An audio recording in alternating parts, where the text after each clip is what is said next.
partir de agora, você assiste Restaurando Vidas, um programa da Igreja Presbiteriana de Araras. Gravado diretamente da Igreja Presbiteriana de Araras, a rua Júlio Mesquita 407, estamos começando mais um programa Restaurando Vidas, com o reverendo Wilson da Silva, pastor da igreja, produzido pela Câmara Produções, o Wilder Batistella. Nós estamos começando a falar um pouco mais para você sobre a Bíblia, sobre Deus. Enfim, nós queremos levar a você essa mensagem, que você possa estar entendendo. E hoje nós vamos fazer um pouquinho diferente dos outros programas que nós falamos sobre a Trindade, sobre Deus Pai, Deus Filho, Deus Espírito Santo. Hoje o reverendo Wilson vai estar nos trazendo uma pequena mensagem prática sobre o assunto que nós estudamos e falamos nos últimos programas. Reverendo Wilson, a palavra consigo. Uma boa noite aos nossos irmãos, nossos amigos. Essa noite nós gostaríamos de trazer para você uma mensagem de acordo com o que a palavra de Deus nos revela. O texto que eu gostaria de convidá-los é um texto que se encontra na carta de Paulo aos Efésios, capítulo 1, do versículo 3 ao versículo 14. Esse texto da palavra de Deus nos diz assim: Bendito seja o Deus e Pai de nosso Senhor Jesus Cristo, que nos abençoou com todas as bênçãos espirituais nas regiões celestiais em Cristo, porque Deus nos escolheu nele antes da criação do mundo, para sermos santos e irrepreensíveis em sua presença. Em amor nos predestinou para sermos adotados como filhos por meio de Jesus Cristo, conforme o bom propósito da sua vontade, para o louvor da sua glória, da sua gloriosa graça, a qual nos deu gratuitamente no amado. Nele temos a redenção por meio do seu sangue, o perdão dos pecados, de acordo com as riquezas da graça de Deus, a qual Ele derramou sobre nós com toda sabedoria e entendimento, e nos revelou o mistério da sua vontade, de acordo com o seu bom propósito que Ele estabeleceu em Cristo, isto é, de fazer convergir em Cristo todas as coisas, celestiais ou terrenas, na dispensação da plenitude dos tempos.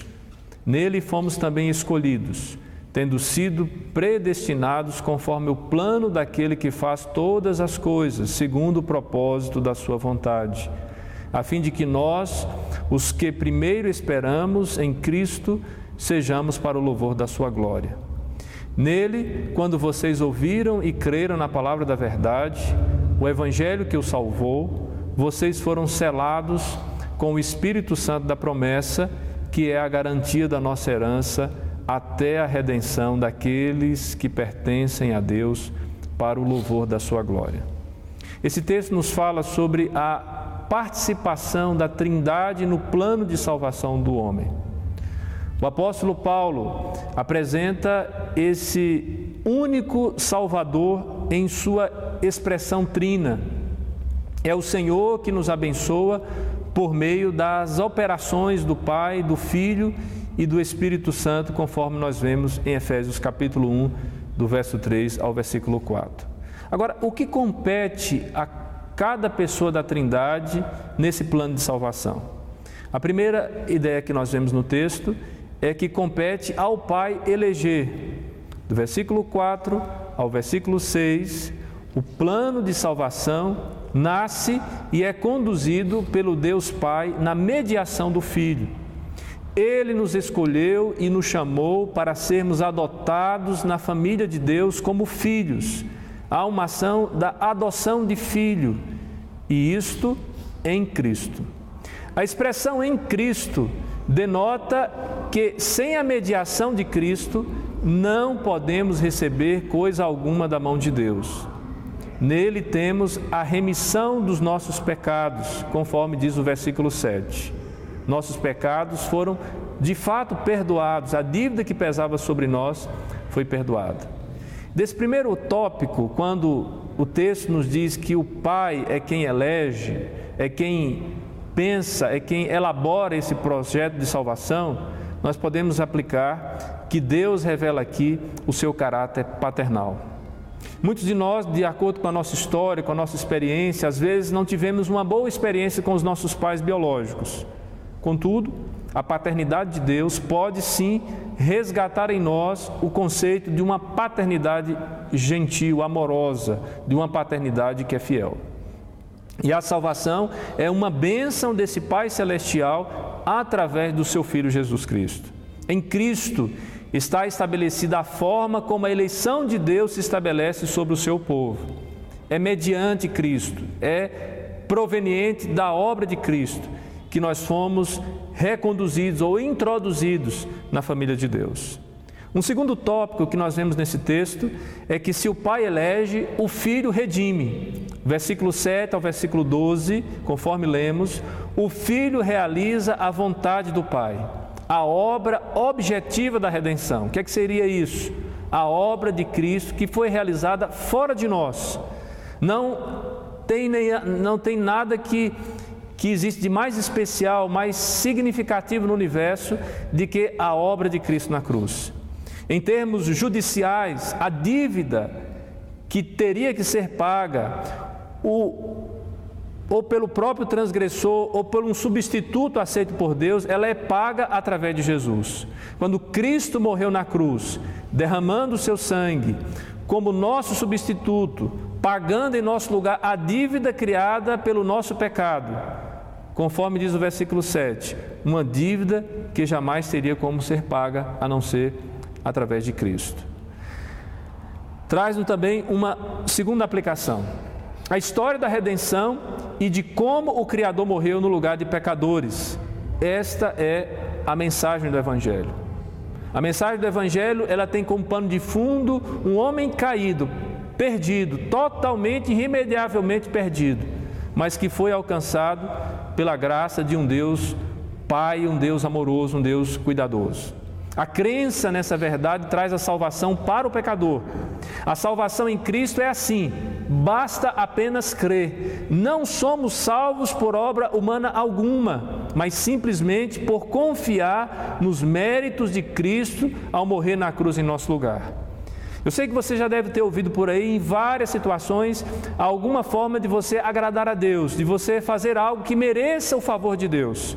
Contudo, conforme vimos nesse texto, a palavra de Deus deixa claro que a única forma de agradar a Deus, a única forma de satisfazer a justiça divina, foi através da morte sacrificial de Jesus em nosso lugar. Portanto, nenhum sacrifício humano, nenhuma obra humana é capaz de gerar o seu quadro de redenção, de remissão dos seus pecados. E o último tópico que nós vemos no texto é que se o Pai elege, se o Filho redime, o Espírito é quem sela, conforme diz o versículo 13 e o versículo 14. O Espírito Santo sela, ou seja, aplica subjetiva e eficazmente a obra de salvação. Quando uma pessoa ouve e de coração crê na verdade do sacrifício de Jesus Cristo, é sinal de que a obra do Espírito Santo foi realizada dentro dela. Esse selo é a prova e a garantia de sua eterna salvação e da habitação do Espírito Santo na vida daquele que crê. O Espírito Santo da promessa, que atua em nós e comunica eficazmente a obra de Cristo, a obra de redenção de Cristo na cruz. Também nos dá uma terceira aplicação. Sem a atuação do Espírito Santo, a redenção ficaria sem aplicação e seria totalmente ineficaz. Não se responde positivamente ao apelo do Evangelho de Cristo sem que antecipadamente o Espírito Santo tenha vivificado aquele que estava morto em seus delitos e pecados, conforme nós encontramos também em Efésios capítulo 2, versículo 1. Portanto, quando nós pensamos sobre a atuação da Trindade no plano de salvação, a importância que essa doutrina tem, ela é uma importância crucial, essencial. Nós não podemos entender o processo de salvação sem entender a atuação das três pessoas na Trindade nesse plano maravilhoso de redimir a humanidade. Aqueles que creem no sacrifício de Cristo, no plano que foi elaborado pelo Deus Pai e que tem essa realidade descortinada pela ação do Espírito Santo, é que de fato podem ter a convicção de vida eterna. A salvação do pecador, e aí eu queria concluir essa mensagem afirmando isso, a salvação do pecador é uma obra do Deus Trino. O Pai chama os que serão salvos. O Filho realiza em favor deles a obra de redenção, o sacrifício na cruz para que a dívida pudesse ser paga. O Espírito Santo aplica neles a obra de Cristo. É a unidade desta ação de Deus, onde uma pessoa da Trindade participa nas ações das outras pessoas, é que de fato nos leva a entender que a obra de salvação dos homens é algo que nasce, que é executado e que é aplicado pela pessoa desse único Deus vivo e verdadeiro que nós cremos. Que Deus abençoe a sua vida, que te dê um coração que seja capaz de reconhecer isto, que você consiga, a partir desses conceitos bíblicos, a dissipar da sua mente qualquer tipo de natureza de salvação que permeia pelo mérito humano. Porque conforme vimos na Bíblia, só o Pai pode eleger, só o Pai pode separar, só o Pai pode escolher aqueles que vão crer na obra que Cristo realizou na cruz. E a obra que Cristo realizou na cruz, ela é uma obra única. Porque de toda a criação não havia nenhum ser que poderia pagar a sua dívida frente à justiça de Deus. Não havia nenhum ser que pudesse ser aquele que morreria no lugar dos homens. Mas Deus, sendo rico em misericórdia e amor, Ele então se compadece do homem, providencia o seu Filho voluntariamente morre na cruz em nosso lugar, Ele é a expiação que nós precisávamos, Ele é a remissão, o pagamento da dívida que nós precisávamos diante de Deus. E através da obra dEle, nós podemos nos aproximar do Pai. Mas quando nós olhamos a ação de Deus e a ação do Filho, nós não podemos esquecer da ação do Espírito. Porque é de fato o Espírito Santo de Deus, pela sua ação ministerial, que aplica, que faz com que toda a obra que foi planejada por Deus e executada pelo Filho, planejada pelo Deus Pai, executada pelo Deus Filho, tenha então uma aplicação ao coração do homem. É o Espírito que nos leva a crer, é o Espírito que nos vivifica. Nós costumamos dizer no cenário evangélico, de se aceitar a Jesus. É comum se falar isso. Mas ninguém pode confessar a Jesus sem que antes tenha tido o seu coração vivificado. Porque antes da manifestação do Espírito, todos estavam mortos em seus delitos e nos seus pecados. Que a mensagem de salvação não só ganhe sentido na sua vida, mas que você saiba referir essa mensagem de salvação àquele que foi o providenciador deste plano maravilhoso.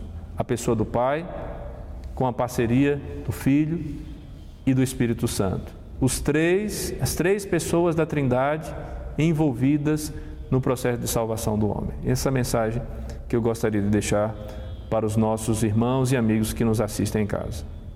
E assim nós vamos terminando esse programa, mas nós gostaríamos, neste programa em especial, estarmos fazendo uma oração com você que está em casa, antes de fecharmos, e logo após estaremos passando as palavras finais ao reverendo Whipson. Que Deus possa estar nos abençoando. Você que está em casa, quiser fechar os olhos ou não, fica a seu critério, para que nós possamos estar falando com Deus nesse momento. Deus Pai, Deus Filho, Deus Espírito Santo, nós te agradecemos por essa mensagem maravilhosa, que é a mensagem de salvação, mas antes de tudo, que Tu és o Deus único, Deus eterno, mas que através da ação do Teu Filho Jesus e a intermediação do Teu Santo Espírito, nós podemos sermos redimidos, ó Pai, e termos vida eterna, vida em abundância, como está prometido na própria Bíblia. Nós te agradecemos por esta maravilhosa bênção, que é a bênção da redenção. Mas antes de tudo, de conhecermos a Ti, como Deus Pai, entendermos e conhecermos a Teu Filho como nosso Salvador e como o Espírito Santo que nos guia através da nossa vida e existência. Nós choramos, te agradecemos, em nome de Jesus. Amém. Vereador Whipson, suas últimas palavras. Bem, o que eu gostaria de frisar nesse último momento é que a Igreja Presbiteriana de Araras, a Igreja Reformada como um todo, é uma igreja que reconhece que é composta por pecadores. Pecadores que carecem da graça de Deus. Pecadores que foram alcançados pelo amor fiel, genuíno de um Deus que é um Pai zeloso, que tem a pessoa do Filho como sendo aquele que pagou a dívida, que foi capaz de gerar redenção para aqueles que se encontravam mortos em seus delitos e pecados, e que pode hoje contar com a atuação maravilhosa, poderosa do Espírito Santo, que não só nos dá condições de entender a palavra de Deus, mas também de crer nela e de aplicar todas as promessas que essa palavra de Deus traz para nós que cremos, na nossa realidade prática, que nos aponta também para o nosso dia a dia e para a eternidade que nós aguardamos. Que Deus possa ser, de fato, o seu único Senhor e Salvador. Que você, ao olhar para Deus, possa reconhecer o seu amor maravilhoso em doar o seu Filho por nós. Que nós possamos enxergar também a ação do Espírito Santo na vida de todos nós. Que Deus abençoe, que você tenha uma ótima noite. Boa noite. Restaurando Vidas, um programa da Igreja Presbiteriana de Araras.